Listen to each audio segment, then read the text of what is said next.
ഇവിടുത്തെ കാഴ്ചകൾ നിങ്ങൾക്ക് മുന്നിൽ എത്തിക്കാനാണ് ഞങ്ങൾ ഇന്ന് ഇവിടെ വന്നിരിക്കുന്നത്.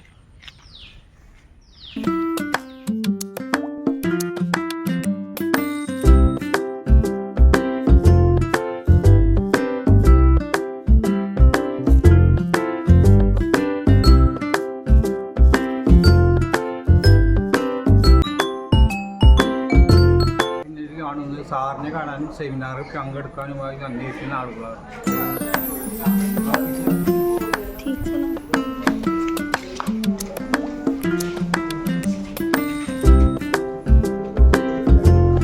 സാറിൻ്റെ കൺസൾട്ടേഷൻ റൂമാണ്. ഡോക്ടർ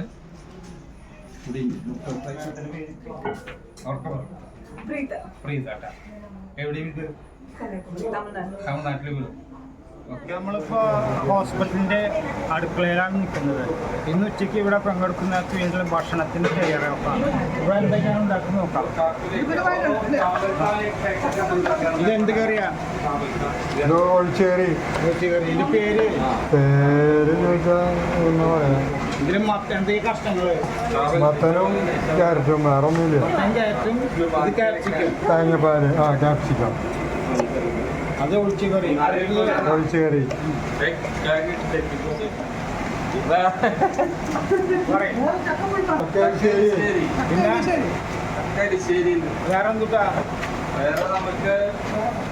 ഈ ഉമ എന്ന അരി കൊണ്ടാണ് ഇന്ന് ഇവിടെ നമ്മൾ ചോറ് വയ്ക്കാൻ പോകുന്നത്. ഇവിടെ വന്നാൽ നമുക്ക് ഈ കാഴ്ചകൾ കണ്ടാൽ തന്നെ രോഗങ്ങൾ പൈതു മാറും.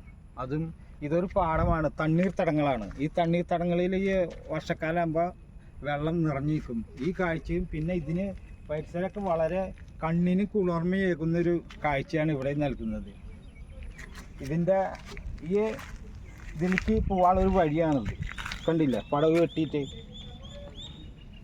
വളരെ സുന്ദരമായൊരു ഭൂമിയാണ് ഈ കോടന്നൂർ ഹോസ്പിറ്റലിൻ്റെ പരിസരത്തുള്ളത്. ഇവിടെ ഒരു ഡ്രാഗൺ ഫ്രൂട്ട് കായായിട്ടുണ്ട്, പഴുക്കാരായിട്ടുള്ള ചെറിയ കായായിട്ടുള്ള ഇത് പൂവായി. ഇതിപ്പോൾ തന്നെ കായായിട്ട് വരും. രണ്ടെണ്ണം, ഒരെണ്ണം വലുതായിട്ടുണ്ട്, ഒരെണ്ണം പൂവായിട്ട് നിൽക്കുന്നത്. നേരത്തെ കഴുകിയിട്ട അരിയാണ് ഇത്, ഉമയാണ്. ഇത് ഏകദേശം വ്യാപാരം നല്ലപോലെ തിളച്ചുകൊണ്ടിരിക്കുന്നു. ഹോസ്പിറ്റലിൻ്റെ ഉടമസ്ഥനാട്ടാ. അതിന്റെ അഹങ്കാരം നോക്കില്ല. സത്യം തിരിച്ചറിയാവുന്ന കുട്ടിയില് തോമാസിന്റെ ഭാര്യയും ഇവിടെ ജോലി ചെയ്യുന്നു. തോമാസിനോട് പിന്നെ കൂടുതൽ വിവരങ്ങൾ തോമാസ് പറയും. നമ്മുടെ അരിനെ കുറിച്ച് പറയുകയാണെങ്കിൽ, അരി നമ്മൾ ഉമ എന്ന് പറഞ്ഞിട്ടുള്ള ഒരു ബ്രാൻഡാണ് ചെയ്യുന്നത്. നമ്മൾ ഒരു 3 വർഷമായിട്ട് ജോർജ് ചാലക്കുടിയുടെ അറിവോട് കൂടിയിട്ടാണ് ഞാൻ ഈ ജൈവ കൃഷിയിലേക്ക് കടന്നത്. 3 വർഷമായിട്ട് ഇവിടുത്തെ അരി തന്നെയാണ്. നെല്ല് നമ്മൾ പാലക്കാട് കണ്ണാടിയിൽ കൊണ്ടുപോയി റബ്ബറൈസർ റോളറിൽ ചെയ്തിട്ട് നമ്മൾ തവിടോട് കൂടിയിട്ടുള്ള അരിയാണ് നമ്മൾ ഉപയോഗിക്കുന്നത്. ചെറിയ മണിയായ കാരണം നമുക്കത് എല്ലാവർക്കും കഴിക്കാൻ സുഖമാണ്. അതാണ് നമുക്ക് അരിനെ കുറിച്ച് പറയാനുള്ളത്. ഹോസ്പിറ്റലിൽ എത്ര വർഷത്തോളം? ഹോസ്പിറ്റലിൽ നമ്മൾ ജനുവരി 19 ജനുവരി 13 ആണ് തുടങ്ങിയത്. നമ്മളിപ്പോൾ ഒരു 5.5 വർഷം കഴിഞ്ഞു തുടങ്ങിയിട്ട്. എല്ലാവരുടെയും സാന്നിധ്യം കൊണ്ട് ഇത് സുഖമായിട്ട് ഇത്രയും കാലം നടന്നു പോകുന്നുണ്ട്. ഇനിയും നടക്കും, ഇനിയും നല്ല രീതിയിൽ നടന്നു പോകുന്നു. ആയിക്കോട്ടെ. എല്ലാ ഭാഗങ്ങളും ഞങ്ങളിവിടെ കോടന്നൂർ നാച്ചുറോപ്പതിയുടെ സെൻറ്ററിലാണ്. അവിടെ എല്ലാ മാസവും 7-ാം തീയതി പ്രകൃതി ചികിത്സയുടെ വലിയ ആചാര്യനായിട്ടുള്ള വടക്കഞ്ചേരി ജേക്കബ് വടക്കഞ്ചേരി സാർ ഇവിടെ വരും എല്ലാ മാസവും 7-ാം തീയതി. അപ്പോൾ ഞങ്ങളെല്ലാവരും ഇവിടെ ഒത്തുകൂടുകയാണ് സാറിൻ്റെ പ്രഭാഷണം കേൾക്കാനും. അതുപോലെ തന്നെ അതിൻ്റെ ഭാഗമായിട്ട് ഞങ്ങൾ ഉച്ചയ്ക്ക് ഭക്ഷണം ഉണ്ടാക്കുന്നുണ്ട് ഇവിടെ വരുന്നവർക്കൊക്കെ.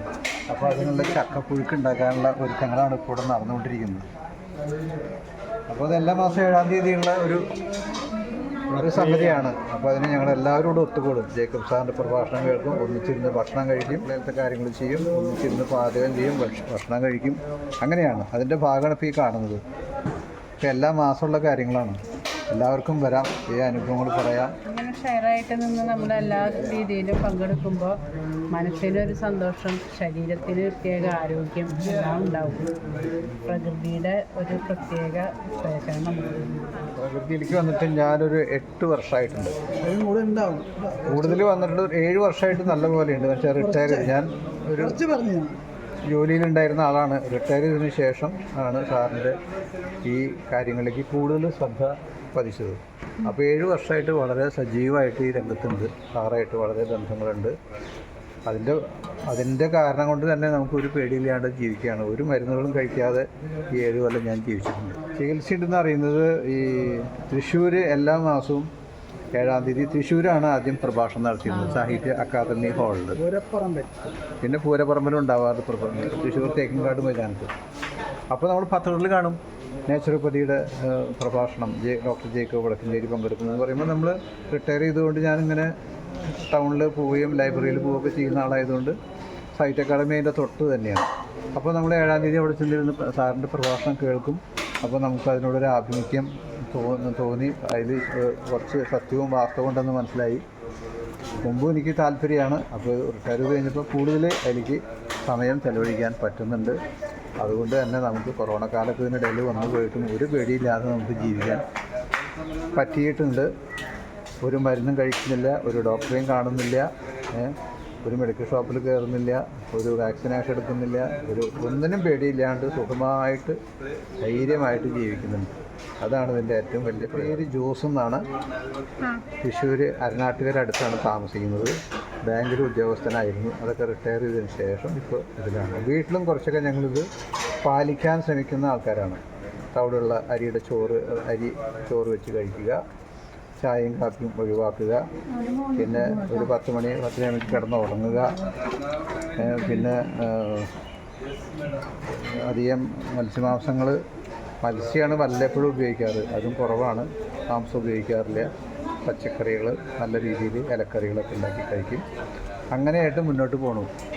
പിന്നെ ഹാപ്പിയാണ്. രോഗങ്ങളൊന്നും വന്നിട്ടില്ല. അതുകൊണ്ട് ഇതിൻ്റെ മുഴുവൻ ചിട്ടവട്ടങ്ങൾ നമ്മൾ പാലിക്കാൻ തോന്നിയിട്ടില്ല. കാരണം നമുക്ക് രോഗങ്ങളൊന്നും ഇതുവരെ വന്നിട്ടില്ല. അതുകൊണ്ട് വന്നു കഴിഞ്ഞാൽ നമ്മളിത് പാലിച്ചാൽ തീർച്ചയായിട്ടും അത് മാറും, ശാന്തി ഉണ്ടാവും എന്നുള്ളത് എനിക്ക് വളരെ ഉറപ്പാണ്. അങ്ങനെ വരാത്തതുകൊണ്ട് നമ്മൾ അങ്ങനെ പരിപൂർണമായിട്ട് എനിക്ക് മാറിയിട്ടില്ല. എന്നാലൊരു 75% ഇതായിട്ട് മുന്നോട്ട് പോകുന്നുണ്ട്. ഈ ഒരു സമ്പ്രദായത്തിലേക്ക് വരിക, ശ്രദ്ധിക്കുക. അങ്ങനെയാണെങ്കിൽ നിങ്ങൾക്ക് ഒരു മരുന്നും കൂടാതെ എല്ലാ രോഗങ്ങളും ഇവിടെ വന്ന് ശരീരം തന്നെ സ്വയം സുഖപ്പെടുത്തും. അതാണ് ഇതിൻ്റെ നമുക്ക് പഠിക്കാനുള്ള കാര്യം. ഒരു രോഗത്തിനും മരുന്നല്ല മാറ്റുന്നത്, നമ്മുടെ ശരീരം തന്നെയാണ് അതിൻ്റെ സ്വയം ബുദ്ധി ഉപയോഗിച്ച് രോഗങ്ങളൊക്കെ മാറ്റി തരും. നമ്മൾ അതിനോട് കൂടി ഒന്ന് വഴങ്ങിക്കൊടുത്താൽ മതി. എല്ലാ കാര്യങ്ങളും നമ്മുടെ ശരീരത്തിനെ രക്ഷിക്കാനുള്ള കഴിവ് പ്രകൃതി കൊടുത്തിട്ടുള്ളതാണ്.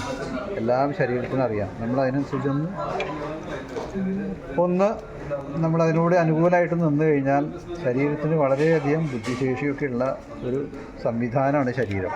അത് മാറ്റിത്തരും. അതൊക്കെ നമുക്ക് അനുഭവം കൊണ്ട് തന്നെ നമുക്ക് ഇതിൽ വന്നു കഴിഞ്ഞാൽ മനസ്സിലാക്കാവുന്ന കാര്യമാണ്. എല്ലാവരും ഇത്തരം കാര്യങ്ങളിലേക്ക് ശ്രദ്ധിക്കുക, ആരോഗ്യത്തോടെ ജീവിക്കാൻ നോക്കുക. ഭക്ഷണമാണ് പ്രധാന വില്ലനായിട്ട് നമ്മുടെ ജീവിതത്തിൽ കടന്നു വരുന്നത്. അതിനൊന്നും നിയന്ത്രിച്ചു കഴിഞ്ഞാൽ നമുക്ക് വളരെ ആരോഗ്യത്തോടെ സന്തോഷത്തോടെ ഈ ലോകത്ത് നമുക്ക് ജീവിച്ചു പോകാം. ഇതാണ് നമുക്ക് ഇതിനെപ്പറ്റി പറയാനുള്ളത്. ഞങ്ങളൊക്കെ അങ്ങനെ മനസ്സിലാക്കി വന്നിട്ടുള്ളതാണ്. ഓക്കെ. ജോസ് ചേട്ടൻ കുറേ കാലങ്ങളായിട്ട് ചികിത്സയായിട്ടും ജൈവ കർഷകനായിട്ടും ജീവിക്കുന്ന വ്യക്തിയാണ്. ജോസ് ചേട്ടൻ എൻ്റെ വിവരങ്ങളൊന്ന് പറയാം. ഞാൻ ജോസ് ചാലക്കുടി. ഏകദേശം ഒരു 20 വർഷത്തോളമായി ഈ മേഖലയിലേക്ക് വന്നിട്ട്. റേഡിയോയിൽ കേട്ട ഒരു പ്രഭാഷണ പരമ്പര, ജീവനം അതിജീവനം, അത് ഇങ്ങനെ സ്ഥിരമായിട്ട് എല്ലാ ആഴ്ചയും കേട്ടുകൊണ്ടിരുന്ന് നടന്നു. അങ്ങനെ പതിയെ ഒന്നും മാറി ചിന്തിക്കാൻ തുടങ്ങി. ഇതിൻ്റെ ക്ലാസ്സുകളിൽ വരാൻ തുടങ്ങി. ഭക്ഷണ കാര്യങ്ങളിലും നമ്മുടെ ജീവിതശൈലിയിലൊക്കെ ചെറിയ മാറ്റങ്ങൾ വരുത്തി. അങ്ങനെ ഒരുപാട് വ്യത്യാസം ജീവിതത്തിലുണ്ടായി. പിന്നെ ഫ്രൂട്ടേറിയൻ ക്യാമ്പുകൾ, വേവിക്കാത്ത ഭക്ഷണം, പച്ചക്കറികളും പഴങ്ങളും വേവിക്കാത്തത് ഉപയോഗിച്ച് തുടങ്ങി. അപ്പോൾ ജീവിതത്തിൽ ഒരുപാട് മാറ്റമായി. പിന്നെ സ്വന്തമായിട്ട് കൃഷി ചെയ്ത് പഴങ്ങളും തേനും ഒക്കെ ചെയ്യാൻ തുടങ്ങി. നമ്മുടെ ആവശ്യത്തിന് വേണ്ടി ഇപ്പം എല്ലാം ചെയ്തുകൊണ്ടിരിക്കുന്നു. പിന്നെ എല്ലാ വർഷവും നമ്മൾ ആഗസ്റ്റ് മാസം 6-ാം തീയതി മുതൽ ഹിരോഷിമ ദിനം തുടങ്ങി ആഗസ്റ്റ് 9 നാഗസാക്കി ദിനം വരെ ഒരു പച്ചവെള്ളം മാത്രം കുടിച്ചുകൊണ്ടുള്ളൊരു മൗന ഉപവാസം. അത് ഒരു വലിയ ടേണിംഗ് പോയിൻ്റ് ആയിരുന്നു. അതിപ്പോഴും നടത്തിക്കൊണ്ടിരിക്കുന്നുണ്ട്. അപ്പോൾ ഈ ആഗസ്റ്റ് മാസം 2024 ആഗസ്റ്റ് 6, 7, 8, 9 നമ്മൾ ചങ്ങനാശ്ശേരിയിലെ ആയുഷ്യ എന്ന് പറയുന്ന ഒരു സ്ഥാപനത്തിൽ വെച്ച് നടത്തുന്നുണ്ട്. അപ്പോൾ ഉപവാസം നമ്മളെ എല്ലാ രോഗങ്ങളിൽ നിന്നും രക്ഷിക്കുന്ന ഒരു രീതി മാർഗമായിട്ടാണ് എൻ്റെ അനുഭവത്തിൽ പറയാനായിട്ടുള്ളത്. അപ്പോൾ അതിലേക്ക് എല്ലാവരും ക്ഷണിക്കുകയാണ്. പങ്കെടുക്കാൻ താല്പര്യമുള്ളവരൊക്കെ വരിക.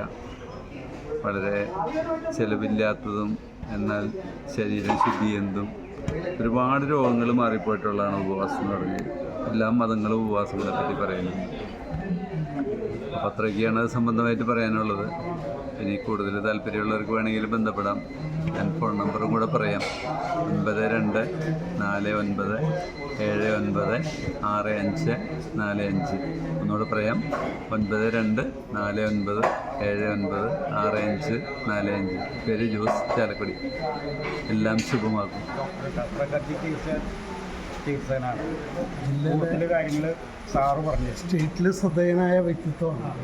അപ്പോൾ രോഗങ്ങളില്ലാതെ സുഖമായി ജീവിക്കാൻ നമ്മുടെ ആഹാരപാനീയങ്ങൾ, ജീവിത രീതികൾ നേരെയാക്കുക എന്നുള്ളതാണ് പ്രധാനം. അപ്പോൾ നമ്മുടെ ആഹാരപാനീയങ്ങളിൽ അല്പം ശ്രദ്ധ നമുക്ക് ഉണ്ടെങ്കിൽ നമുക്ക് ഇൻഫ്ലമേഷൻ ഉണ്ടാക്കുന്ന ഇൻഫെക്ഷ്യസ് ആയിട്ടുള്ള ഫുഡ് അത് ഏതൊക്കെയാണെന്ന് തിരിച്ചറിയാൻ സാധിക്കും. പാചകം ചെയ്ത 2 മണിക്കൂറിനുള്ളിൽ കഴിക്കുക. അതിനുശേഷമുള്ള ആഹാര സാധനങ്ങൾ നമുക്ക് ഇൻഫ്ലമേഷൻ ഉണ്ടാക്കും, കഫം ഉണ്ടാക്കും, അസിഡിറ്റി കൂട്ടും, മലബന്ധം ഉണ്ടാക്കും, ഗ്യാസ് ട്രബിൾ ഉണ്ടാക്കും, കരളിന് കേടുവരുത്തും. നമ്മുടെ കരളിന് കുഴപ്പങ്ങളില്ലാത്ത ആരോഗ്യകരമായ ഭക്ഷണം കഴിക്കാൻ നമുക്ക് സാധിക്കണം. ഏറ്റവും ദിവ്യമായ ഭക്ഷണ സാധനങ്ങൾ പഴങ്ങൾ, 2-ാം സ്ഥാനത്ത് പച്ചക്കറികൾ, 3-ാം സ്ഥാനത്ത് ധാന്യങ്ങൾ, 4-ാം സ്ഥാനത്ത് അണ്ടിപ്പരിപ്പ് വർഗ്ഗങ്ങൾ, 5-ാം സ്ഥാനത്ത് കിഴങ്ങുകൾ, 6-ാം സ്ഥാനത്ത് മുട്ട, 7-ാം സ്ഥാനത്ത് മീൻ, 8-ാം സ്ഥാനത്ത് ഇറച്ചി. അങ്ങനെ നമുക്ക് ഭക്ഷണ സാധനങ്ങൾ പലതായിട്ട് കാണാൻ സാധിക്കും. ഇതിൽ ഏറ്റവും നല്ല ക്വാളിറ്റിയുള്ള, ഫസ്റ്റ് ക്വാളിറ്റിയുള്ള ഭക്ഷണ സാധനങ്ങൾ കൊണ്ട് നിങ്ങളുടെ ശരീരത്തിലെ രക്തപഞ്ചമാംസാദികളെ നിർമ്മിക്കാൻ നമുക്ക് സാധിച്ചാൽ രോഗങ്ങളില്ലാതെ ജീവിക്കാം. ഒരു 5 സ്ഥാനം വരെ നമുക്ക് ഭക്ഷണ സാധനങ്ങൾ, പഴങ്ങൾ തുടങ്ങി കിഴങ്ങൾ വരെ നമുക്ക് നോക്കാം. ബാക്കി താഴേക്ക് പോകാതിരിക്കുകയാണ് നല്ലത്. ഞാൻ പാലക്കാട് പിന്നെ വരുന്നത് എല്ലാ മാസവും 7-ാം തീയതി ഇവിടെ എത്താറുണ്ട്. പാചകത്തിൽ പങ്കെടുക്കാറുണ്ട്. വന്നില്ല പറഞ്ഞാൽ അതൊരു നഷ്ടമായിട്ടാണ് ഞാൻ കണക്കാക്കുന്നത്. തൃശ്ശൂരിലെ തേക്കിൻകാട് മൈതാനത്തിൽ തുടങ്ങിയ 15 വർഷത്തോളമായി 15 വർഷത്തോളമായും ഞാൻ മെഡിസിനും കഴിക്കുന്നുണ്ട്. ഇവിടെ വന്ന ശേഷം വന്നതിൻ്റെ അന്ന് മുതൽ തന്നെ മെഡിസിൻ എല്ലാം നിർത്തി. പിന്നെ ഇതുവരെ മെഡിസിൻ ഉപയോഗിച്ചിട്ടില്ല. എന്ന് പറഞ്ഞു കഴിഞ്ഞാൽ ഉപവാസം, പ്രകൃതി ഭക്ഷണ രീതികൾ അനുഷ്ഠിച്ച് പോകുന്നത്. അസുഖം മാറിക്കഴിഞ്ഞാൽ ചെറിയ മാറ്റങ്ങളൊക്കെ ഉണ്ടാവും ഭക്ഷണത്തിൽ. എന്നാൽ നമ്മുടെ പ്രകൃതിയായി വിട്ട് പുറത്തു പോകുന്നില്ല ഭക്ഷണങ്ങൾ. പ്രകൃതിയിൽ എങ്ങനെ പറയുന്ന അതുപോലെയുള്ള ഭക്ഷണ രീതികൾ മുന്നോട്ട് കൊണ്ടുപോകും. കൂടാതെ പാലക്കാട് 6-ാം തീയതി ഇതുപോലുള്ള സദ്യ കാര്യങ്ങളൊക്കെ അവിടെയും നടത്തുന്നുണ്ട്. അപ്പോൾ അതിൽ പങ്കെടുത്തിട്ടാണ് ഇങ്ങോട്ട് വന്നത്. അത്ര തന്നെ ഉള്ളൂ. പുതിയ വിശേഷങ്ങൾ പിന്നെയും വരാം. പിന്നെ എല്ലാവരും കൂടി ഒരു പാചകക്കാരനാക്കിയതാണ്. ഞാൻ പാചകക്കാരനൊന്നുമല്ല, എല്ലാവരും കൂടി എന്നെ പാചകക്കാരനാക്കി. ഒരു പാചകക്കാരെ വിളിച്ചു കഴിഞ്ഞാൽ അയാൾക്കുള്ള ശമ്പളം ഒരുപാട് കൂടുതലാണ്, വലിയ സംഖ്യയാണ്. അപ്പോൾ ചെറിയ സംഖ്യയ്ക്ക് ആരെങ്കിലും പാചകം ചെയ്യാൻ താല്പര്യം ഉണ്ടെങ്കിൽ ചെയ്യാം എന്ന് പറഞ്ഞിട്ടാണ് എന്നെ ഇതിൽ ഏർപ്പെടുത്തുക. അപ്പോൾ ഞാനൊരു പാചകക്കാരനെ പോലെ തന്നെയാണ്. പാചകക്കാരനല്ലെങ്കിലും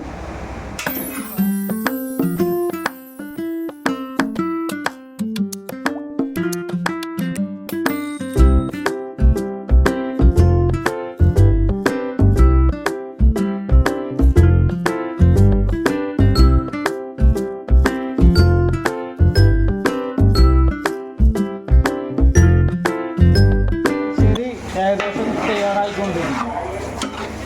പാൽ അടി പിടിക്കാതിരിക്കാൻ തിളച്ചുകൊണ്ടിരിക്കുകയാണ്.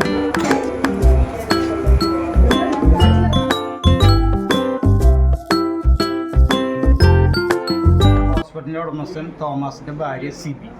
ഫുള്ള് ഹോസ്പിറ്റലിൻ്റെ ഇൻചാർജ് മുഴുവൻ സിബിക്കാണ്. സിബിന് പിന്നെ പ്രോഡക്റ്റ് എല്ലാ കാര്യങ്ങളും നമുക്ക് ഇനി പ്രോഡക്റ്റ് ഒന്ന് പരിചയപ്പെടാം. സിബിയായി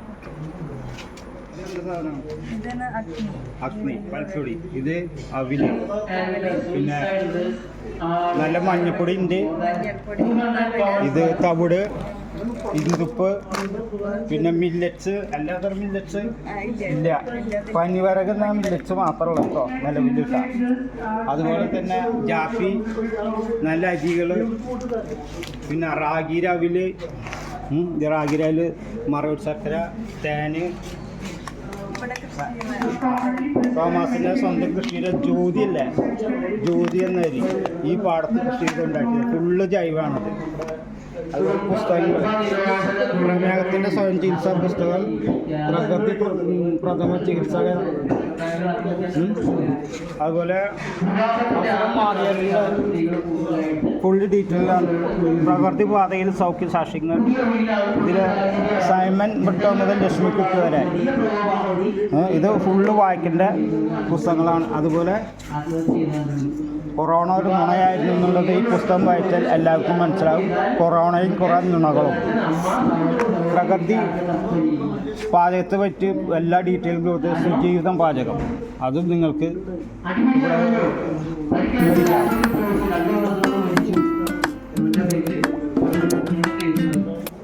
നമ്മുടെ ശരീരത്തിലെ ഘടന അഹിംസാത്മകമായിട്ടാണ്. ഒന്നിനോടും അക്രമം കാണിക്കാൻ നമുക്ക് സാധിക്കില്ല. അവനവൻ ആത്മസുഖത്തിന് ആചരിക്കുന്നവ അവരന്റെ സുഖത്തിനായി വരണം. ഒരു പീഡ എറുമ്പിനും വരുത്തരുത്. ഒരു മത്സ്യക്കറി കൂട്ടുന്നവരോട് ശ്രീനാരായണ എന്താ പറഞ്ഞേ? ശവക്കറിയാണ് കഴിക്കുന്നത്, ശവക്കറിയാണ് കഴിക്കുന്നത്. ഇതിൽ കൂടുതൽ എന്താ പറയാനുള്ളത്? അപ്പോ നമ്മുടെ കൈകാലുകൾ, നമ്മുടെ മനസ്സ് അഹിംസാത്മകമാണ്. ഒരു പുലിക്ക് നിങ്ങളൊരു കല്ലെടുത്തൊരു എതിര് കൊടുത്താൽ സംഭവിക്കും. നിങ്ങളുടെ കാര്യം അതോടെ പുലി ഓടും, പുലി ഓടും, അതോടെ നിങ്ങളുടെ പണിക്കുറ്റം തീരും. നിങ്ങൾക്കിട്ട് ആരെങ്കിലും ഒരു കല്ലെടുത്തെറിഞ്ഞാലോ അതോടെ നിങ്ങളുടെ കാര്യം തീരും. നമ്മുടെ ശരീരം അക്രമത്തിന് പറ്റിയ രീതിയിലുള്ളതല്ല. മനസ്സും അഹിംസാ പരമോ ധർമ്മം, അഹിംസാ പരമോ ധർമ്മം. നീ മനുഷ്യൻ നിന്റെ ജീവിതത്തിൽ ഏറ്റവും വലിയൊരു കാര്യം ചെയ്യേണ്ടത്, അല്ലെങ്കിൽ ഏറ്റവും വലുതായി ചെയ്തുകൊണ്ടേയിരിക്കേണ്ടത് അഹിംസ പാലിക്കുക എന്നുള്ളതാണ്. അതിൻ്റെ ഒരു വലിയ ശ്രമമാണ് ജൈനമുനിമാരൊക്കെ നടക്കുമ്പോൾ പോലും അറിയാതെ പോലും. അപ്പൊ നമുക്ക് അവശ്യ പാപമുണ്ട്. ഒരു കൊതു വന്നിരുന്ന് അടിച്ചു, അതിനെ നമുക്കൊരു കുറ്റകൃത്യമൊന്നും അങ്ങനെ കാണാൻ പറ്റില്ല. അതിന് ഗ്രേഡ് കുറവാണ്. 1st degree murder, 2nd degree murder, അങ്ങനെ കൊലപാതകത്തിൽ കോടതി ശിക്ഷ വിധിക്കുന്നത്. വളരെ കൂടുതൽ ആളുകൾ ആലോചിച്ച് പ്ലാൻ ചെയ്ത് ഒരുക്കം കൂട്ടി ആളെക്കൂട്ടിയൊക്കെ കൊല്ലുന്നത് ശിക്ഷ കൂടുതലാണ്. ഒറ്റ വെട്ടിന് ഒരാളെ കൊല്ലുന്നതും 10 വെട്ട് വെട്ടുന്ന 51 വെട്ട് വെട്ടുന്നതൊക്കെ അത് ഭീകരതയിൽപ്പെട്ട് മതശിക്ഷ തന്നെ കിട്ടാവുന്ന. ഒറ്റത് ഒരു പ്രകോപനം കൊണ്ട് വെട്ടിപ്പോയി അതിന് ശിക്ഷ കുറവായിരിക്കും. അപ്പോ അവശ്യപാപം, ഭക്ഷണം കഴിക്കാൻ വേണ്ടി ഒരു ജീവിയെ കൊല്ലുന്നു എന്ന് പറയുന്നത് ഒരു കൊലപാതകത്തിന്റെ 1st ഡിഗ്രിയിൽ വരില്ല. പക്ഷെ നമ്മൾ ആലോചിക്കുമ്പോൾ നമുക്ക് വേദനയാണ്. അല്ലാണ്ട് നമുക്ക് ജീവിക്കാൻ വഴിയുണ്ടല്ലോ, പിന്നെ എന്തിനാണ് നീ അത് ചെയ്യണം? ആ ഒരു തലത്തില്, അതൊരു ഉപദേശത്തിന്റെ തലത്തില് സാംസ്കാരികമായ മനുഷ്യന്റെ ഔന്നത്യത്തിന്റെ ഒരു ഭാഗമായിട്ട് വരുന്നതാണ്. നിങ്ങൾ മാംസാഹാരം വേണ്ട, സസ്യാഹാരത്തിലേക്ക് വരാമെന്ന് കരുതുമ്പോൾ സാംസ്കാരികമായി നിങ്ങൾ പല ചുവടുകൾ വളരുന്നുണ്ട്. പ്രകൃതി ജീവിതത്തിലേക്ക് നിങ്ങൾ വരുമ്പോൾ ബുദ്ധ ഭഗവാനും ക്രിസ്തുദേവനും നബിതിരുമേനിയും ഭഗവാൻ കൃഷ്ണനെല്ലാം കൂടെ പരിപോഷിച്ച മഹർഷീശ്വരന്മാർ അനേകർ പരിപോഷിപ്പിച്ച ഒരു ജീവിത ശൈലിയിലേക്കാണ് വരുന്നത്. അഹിംസാത്മകമായ വലിയൊരു മാറ്റം നിങ്ങളിൽ സാംസ്കാരികമായിട്ടുണ്ടാകുന്നുണ്ട്. പ്രകൃതി ചികിത്സ ചൊറി മാറ്റാൻ വേണ്ടി മാത്രമുള്ളതായിട്ട് കണക്കാക്കണ്ട. നിങ്ങളുടെ മൊത്തം ജീവിത കാഴ്ചപ്പാട്, ജീവിത വൃത്തികൾ വലിയ മാറ്റം, അത് നിങ്ങളുടെ ഒരു ഭാഗ്യം അനുസരിച്ചിരിക്കും. നിങ്ങളുടെ ഈ ജന്മത്തിൽ നിങ്ങൾക്ക് എത്രത്തോളം ആത്മീയമായും മാനസികമായും ശാരീരികമായും സാമൂഹികമായും ഉദ്ധരിക്കപ്പെടാനുള്ള യോഗ്യതയുണ്ട്. അതുള്ളവർക്ക് ഇങ്ങോട്ട് വരാൻ പറ്റുള്ളൂ. ഞങ്ങൾ ഇത് മുഴുവനും വിളിച്ചു പറഞ്ഞുകൊണ്ട് 40-43 കൊല്ലമായി. ബലൂൺ കൂടുതൽ വീർപ്പിച്ചുകൊണ്ട് നടക്കുന്നതാണോ സുരക്ഷിതം, ചുരുക്കി വീർപ്പിച്ചുകൊണ്ട് നടക്കുന്നതാണോ? ശരിയാ, ഞാൻ പിടിക്കുന്നുണ്ട്. ശരിയാണ്. ഏതാണ് സേഫ്? ചുരുങ്ങിയ അപ്പൊ പൊട്ടൂല. അപ്പൊ അതുപോലെ ശരീരം കുറഞ്ഞിരിക്കുന്നതാണ് സുരക്ഷിതം. മുറികൾ കൂടുതലുള്ള വീട് കൊണ്ട് നടക്കുന്നതാണോ കുറഞ്ഞ മുറികളുള്ള വീട് കൊണ്ട് നടക്കുന്നതാണോ സേഫ്? സുഖത കുറഞ്ഞ മുറികളാണ്. ഇതിലും കുറഞ്ഞ മുറികൾ തന്നെയാണ് നല്ലത്. ഓക്കെ. അതുകൊണ്ട് പ്രായം ചെന്നവർക്കും കുട്ടികളായാലും ആർക്കായാലും അവരവരുടെ ശരീരത്തിന് ചേരുന്ന ജീവിത രീതി പാലിക്കണം. പ്രായം ചെന്നവർ ശരീരത്തിന് ചേരുന്നതൊന്നും വേണ്ടെന്ന് അതിനും പറയുന്നു. ഇനി നിങ്ങൾ ഏത് ചികിത്സയിലാണെങ്കിലും ഈ പ്രകൃതി പറയുന്ന രീതിയിലുള്ള ഭക്ഷണപാനീയങ്ങളിൽ തന്നെ പോകണം. ആ മരുന്നിന്റെ ദോഷമെങ്കിലും കുറഞ്ഞു കിട്ടും. ഞാൻ എന്താ ചോദിച്ചുള്ളത്?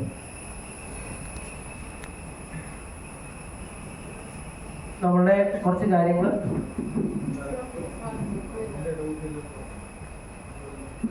പല്ലിന്റെ ഇടകുത്തലുകൾ എന്ന് പറഞ്ഞതിന് കാരണം ഈ മോണയിലേക്ക് എടുത്ത് കിടക്കുമ്പോഴും സുഷിരം വലുതാകും, കൂടുതൽ അഴുക്ക് കയറും, കൂടുതൽ അഴുക്ക് അവിടെ ഇരിക്കും.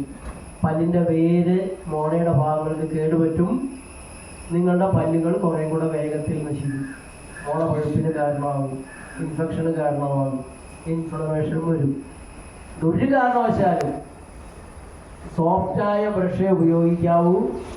പല്ലിൻ്റെ അവിടെ എന്താണ് പ്ലക്ക് ഉണ്ടെന്ന് പറഞ്ഞിട്ട് അത് കോരിക്കളയണം. ഡെന്റിസ്റ്റിൻ്റെ അവിടെ എടുത്തിട്ട് ഓരോ പല്ലും അയാളെല്ലാം ഒറ്റ പല്ലാക്കി മാറ്റിയിട്ടുണ്ട്. പല്ലുകൾ തമ്മിലൊരു ബന്ധം അവിടെ കീഴ് വെച്ചെന്ന് പറയില്ലേ, പൊട്ടിച്ചെത്തുന്നതാണ് വാസ്തവത്തിൽ. മോണയുടെ ഭാഗത്ത് വേണമെങ്കിലും മാറ്റിയാൽ കുഴപ്പമൊന്നുമില്ല. പല്ലിൻ്റെ ഇടയ്ക്ക് ഡെന്റിസ്റ്റ് ക്ലീനാക്കാൻ സമ്മതിക്കരുത്. ക്ലീനാക്കിയ ഏതാനും വർഷങ്ങളുള്ളിൽ പല്ലാകാൻ തുടങ്ങും.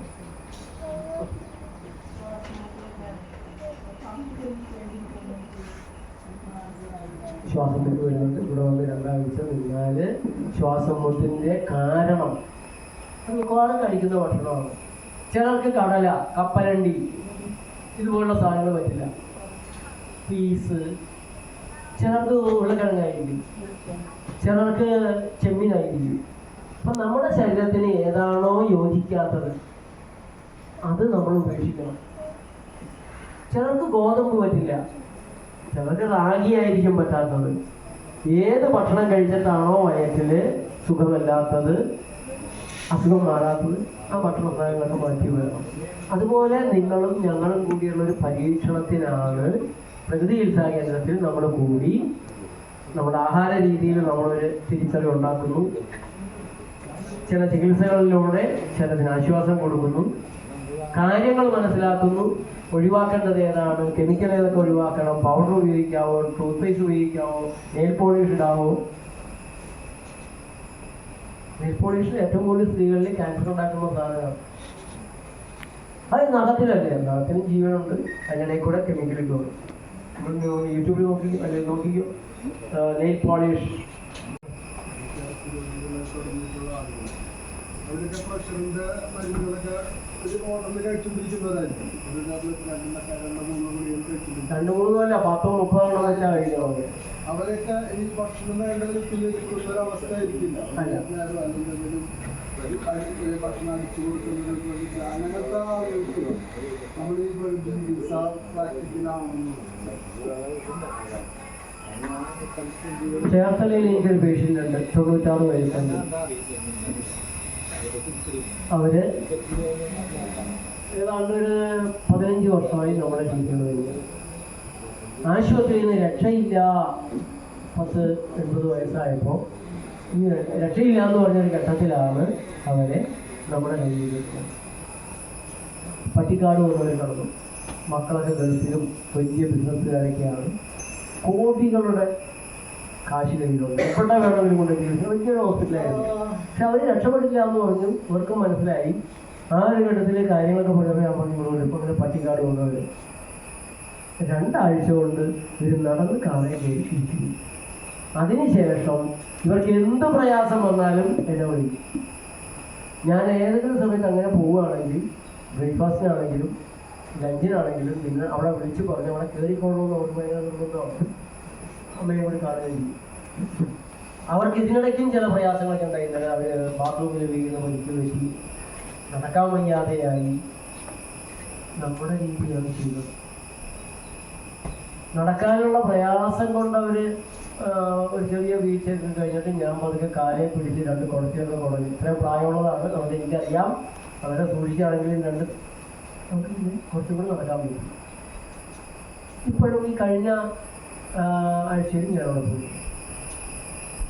അവർക്ക് എല്ലാവർക്കും അറിയാം അമ്മ ഇപ്പം ജീവിച്ചിരിക്കുന്നതും മുന്നോട്ട് പോകുന്നതും മരുന്നുകൾ നിർത്താൻ പറ്റിയത് കൊണ്ടും പ്രകൃതി ചെയ്തുകൊണ്ടാണെന്ന് ഒക്കെ ഉണ്ടായിട്ടാണ്. തിരുവല്ലയിൽ ആഗസ്റ്റ് ഉപവാസം ഈ ആഗസ്റ്റ് 6 തുടങ്ങി 9 വരെ ആഗസ്റ്റ് ഉപവാസം ഹിരോഷിമ ഏറ്റു നാഗസാക്കിയിലെ നമ്മളുടെ പതിവുള്ളൊരു ഉപവാസമാണ്. കോവിഡായിട്ട് ചില വർഷങ്ങളിൽ ചെറിയൊരു തടസ്സം വന്നതാണ്. കോട്ടയം ചങ്ങനാശ്ശേരി ഇത്തിത്താനത്തെ മെഡിക്കൽ മിഷൻ സിസ്റ്റേഴ്സിൻ്റെ ആയുഷ്യ എന്ന് പറഞ്ഞ കേന്ദ്രത്തിൽ വെച്ചാണ് ജോസിൻ്റെ നേതൃത്വത്തിലാണ് പ്രാവശ്യം നടക്കുന്നത്.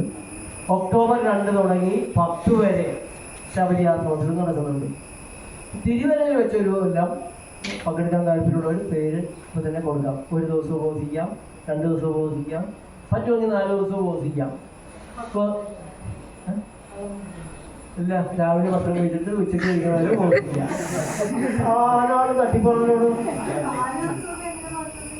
4 ദിവസം ഉപവസിച്ചിട്ട് തോളിലെ ബാഗും തൂക്കി ബസ് കയറി വീട്ടിൽ പോകുന്ന ആളാണ് ഞങ്ങൾക്കുള്ളത്.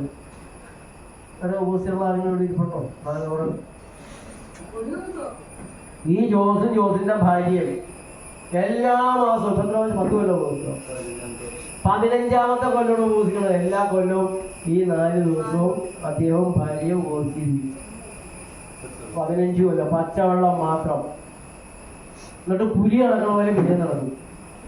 അപ്പോൾ തിരുവല്ലയിൽ ഈ ഉപവാസം കഴിഞ്ഞു കഴിഞ്ഞപ്പോൾ ഈ ഇരിക്കുന്ന നമ്മുടെ പ്രസിഡന്റ് CC ജോസ് അദ്ദേഹം പറഞ്ഞു, സാറേ നമ്മുടെ ആളുകൾക്ക് ആർക്കും പ്രായം ആളില്ലല്ലേ? 10 കൊല്ലം മുമ്പ് ഞാൻ വന്നിട്ട് 10 കൊല്ലമായി. 10 കൊല്ലം മുമ്പ് കണ്ടതുപോലെ തന്നെ ആളുകൾ എല്ലാവരും അതുപോലെ തന്നെ ഇരിപ്പുണ്ട്. നമ്മൾ പ്രകൃതി ചെയ്യുന്ന ഞങ്ങളുടെ കൂടിച്ചേരലുകളിൽ ഞങ്ങൾ തിരിച്ചറിഞ്ഞുകൊണ്ടിരിക്കുന്ന കാര്യം പ്രായാധിക്യം രോഗങ്ങളുടെ കാലമല്ല. പ്രായം ചെന്നു കരുതി രോഗി വന്ന് അവശതാകേണ്ട ഒരു കാര്യമില്ല. പ്രായം ചെന്ന ആളുകൾ വളരെ വീക്കാണ്. പ്രായം ചെന്ന ആളുകൾക്ക് മരുന്നുകളുടെ ദോഷഫലങ്ങളെ താങ്ങാനുള്ള കഴിവില്ല. ആളുകളുടെ വിചാരം മരുന്ന് കാരണം അവർ ജീവിച്ചിരിക്കുന്നത്, മരുന്ന് കാരണം നേരത്തെ മരിക്കുകയാണ് ചെയ്യുക, ദുരിതം കൂടുകയുണ്ടാവും. അതുകൊണ്ട് പ്രകൃതി രീതികൾ നമ്മുടെ രീതികളാണ് പ്രായം ചെന്നവർക്ക് ഏറ്റവും യോജിച്ചത്. ഒരു സംശയ കാര്യത്തിലില്ല. അവരെ ദ്രോഹിക്കാതിരിക്കുക. ഏതായാലും പ്രായം ചെന്നു അവർ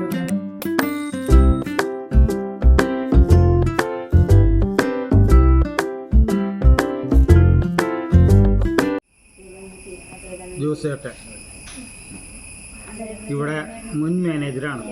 ഇപ്പോൾ സാറിൻ്റെ തന്നെ ആലപ്പുഴയിലെ ഹോസ്പിറ്റലിൻ്റെ മാനേജറായിട്ട് വർക്ക് ചെയ്യുന്നു. ഇന്ന് ഞായറാഴ്ച ആയതുകൊണ്ട് വീട് കോടന്നൂരാണ്. അപ്പം ഇന്ന് ഞായറാഴ്ച ആയതുകൊണ്ട് വീട്ടിലേക്ക് വന്നില്ല. നാളെ കാലത്ത് ആൾ പോകും. ഒരു കാര്യം വിട്ടുപോയി, നമ്മുടെ തോമാസിൻ്റെ ചേട്ടനാണ്. ഇത് വീടിൻ്റെ ബാക്കിലേക്ക് ഇത് ചമ്മന്തി. എന്ത് ചമ്മന്തിയാ? മുത്തൾ ചമ്മന്തി, മുത്താറി ചമ്മന്തി. മുത്തല കൊടവൻ കുടങ്ങന്നൊക്കെ പറയും.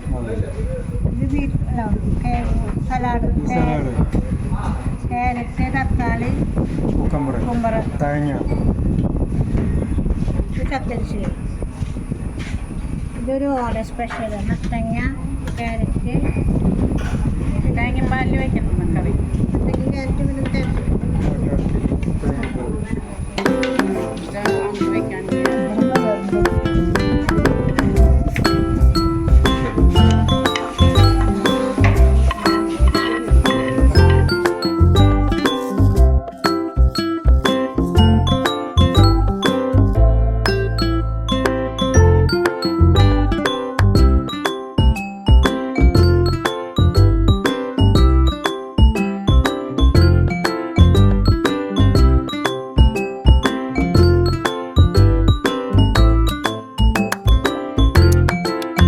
ഇന്നത്തെ വീഡിയോ എല്ലാവർക്കും ഇഷ്ടമായെന്ന് ഞാൻ തോന്നുന്നു. അടുത്ത ദിവസം ഇതിലും നല്ല വീഡിയോയുമായി വരുന്നതായിരിക്കും. അതുവരെ എല്ലാവർക്കും നമസ്കാരം. ഈ വീഡിയോ ഇഷ്ടമായെങ്കിൽ please subscribe, like, comment, share and enable the bell button.